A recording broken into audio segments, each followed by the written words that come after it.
So starting with the first video of this channel, this video will be focused on resume writing.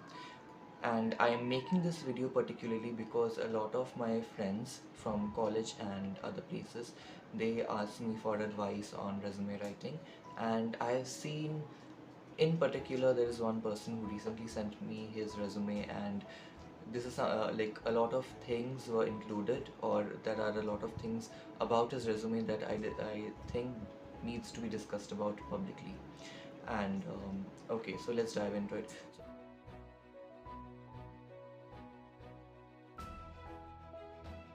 So first of all, if you are a fresher, suppose you have just graduated and you don't have any work experience, so what do you put in your resume? Because you do not have any experience, so as to put in your resume. That doesn't mean that your resume will only consist your name, your address, and your father's name, date of birth, and your contact information. This entire piece of information should only be a portion of your resume that will come under the personal details. This should not comprise your entire resume. So you may ask that if a person who has just graduated and does not have any professional experience, how do you expand your resume? So here comes the main skill that you have to put into use. So number one is your educational qualification and your tenure of each period of education. So starting from your preschool, and yes, you have to include your preschooling timeline as well. So for example, like for me, I started my schooling in the year of 2004, so this must be mentioned in your resume.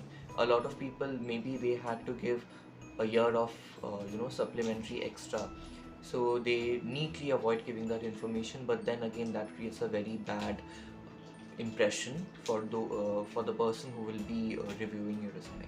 So that exact timeline has to be mentioned, like you started your journey, like educational journey at so and so year, and then, like for example, I gave my ICSE, that is the 10th in India that we say.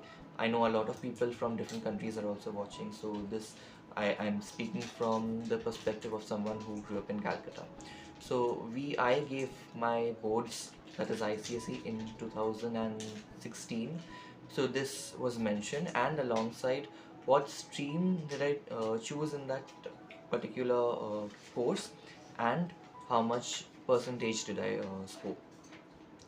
So for me, I scored something around 72 or 73%, and during the time that I gave my ICSE, all the major streams like science, arts, history, geography, computer, everything was included. Only the only option that we got was between computer and commerce, commercial studies, that is. So I had chosen computer. So you can mention this, but I think if you are, if you passed through ICSE during that particular time period of 2015 or 16, you may not need to specify that you to which optional subject you took, because the main thing is that the major streams like science, commerce, and arts, you have taken that. But it's always better to specify. Anyway, thereafter your plus 2, that is 11 and 12. So in plus 2, you obviously, especially if you are from India, you obviously had to choose a particular stream. So for me, I had taken commerce, so that must be mentioned, like which stream you have chosen, and in your 12th, how much percentage you have scored. Then comes your graduation, as in your college life. So again, your stream is very important here, and then even your stream gets a little specified, because for example, for me, if I give my own example, like I had taken commerce, but even in commerce in Calcutta, you, like once you enter college, you can, there are like 4 different subdivisions within commerce. So you can choose accountancy, you can choose marketing, you can choose tax management, or you can choose e-commerce management. So I had chosen marketing, and I think from my social circles that I see, that most people, they choose accountancy. So this also must be mentioned in your CV, in your resume, that which specialization you chose, or which major you chose. And again, what was the tenure, and what was the percentage that you scored. Again, timelines have to be explicitly and specifically mentioned. You cannot avoid, because uh, recently I saw a random person's resume and I saw the timelines were not mentioned, or even if they were mentioned, the exact dates, or maybe you don't remember the exact date, but at least the month and the year should be specified. So this is something that you always need to keep in mind, and you have to specify. Now let's dive a little deeper into resume writing, and especially with what type of career you are approaching or pursuing. So let me just give one example. It's a very random example. Suppose you are interested in fashion and you want to pursue a career in fashion designing. So you have studied from with a course in fashion technology. So there must be a section in your resume where it expresses your passion about the career that you want to pursue. So for example, since I'm speaking about fashion designing, this is just a generic example, it could be anything. uh, it should be tailored in such a way that it expresses your passion in that particular field, so that whoever is hiring you, they can relate to you. Okay, some of the other examples of career, if I may present here, could be in the field of medicine, if you want to become a pharmacist, or if you want to become a journalist, so you must have studied with journalism. So whichever stream you have chosen, and whichever career path that you have chosen, it must be like you have to tailor your resume in such a way, and there must be a section that is expressing your passion in that field. Okay, so that was mainly for freshers who are pursuing an entry level job.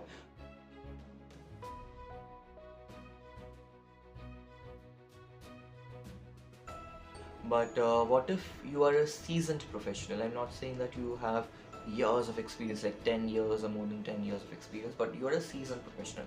You have like 2 to 3 years of experience, and you're looking for a job change. So how do you tailor your resume? Okay, now one important fact, a very practical fact that I will mention, because this I have experienced myself. If you are changing jobs very frequently, it is a very big red flag in the eyes of the hiring manager who is reviewing resume. So a lot of different companies or a lot of different positions in a very short time span is not a good thing. This creates a negative impact or a negative image of you, that you are not stable, you are hopping jobs, and you are not trying to base yourself in any company that you have worked in. Now I do understand there is a lot of specifically the job market in Calcutta is not good, that we do experience problems of toxic workplaces and office politics. But how do you navigate through that? So I will suggest try not to like switch jobs very frequently. Do your research before joining any company.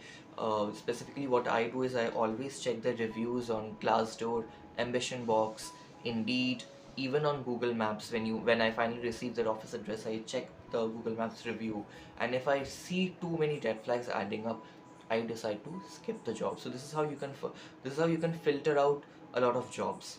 Okay, and then finally, suppose you got a job, try to stay there for at the very least 1.5 year.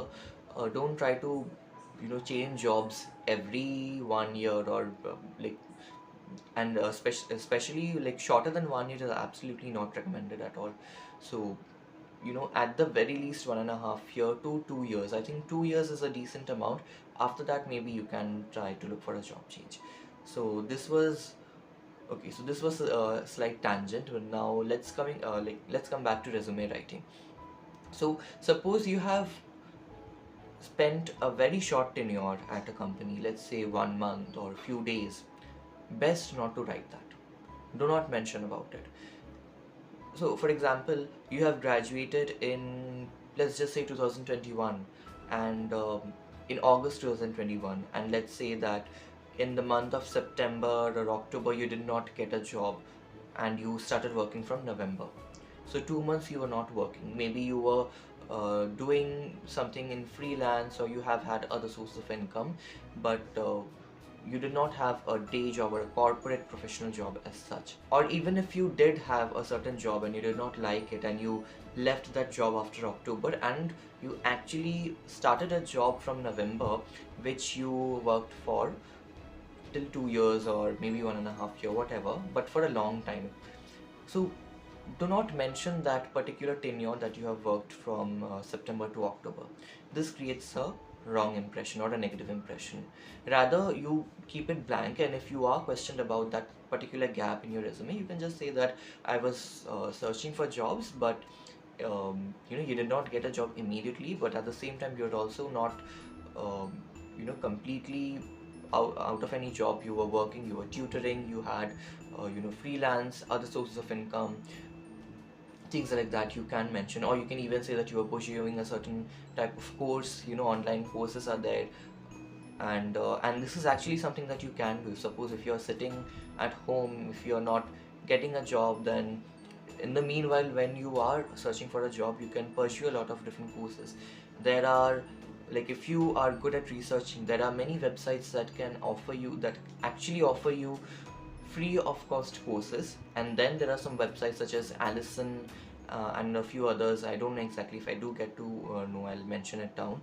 But they offer courses and certifications, even a diploma, at very low prices. So these are certain things that you can use to upskill your professional qualifications. So I think this video has already become quite longer than I had anticipated it to be, or I had preferred it to be. So I'll keep it short this time. And if you have any queries, or if you want to know more about anything that we discussed today, or if you have any questions, you can comment down below. I'll also share my email address in the description. You can reach out to me via email as well, and I'll share my Instagram handle also. So you can reach out to me through any of these social media handles, and I'll either make sure to answer you right away or answer it in the next video. So stay tuned, and I hope you like this first video, and stay tuned for more tips and knowledge on educational and professional areas. Bye.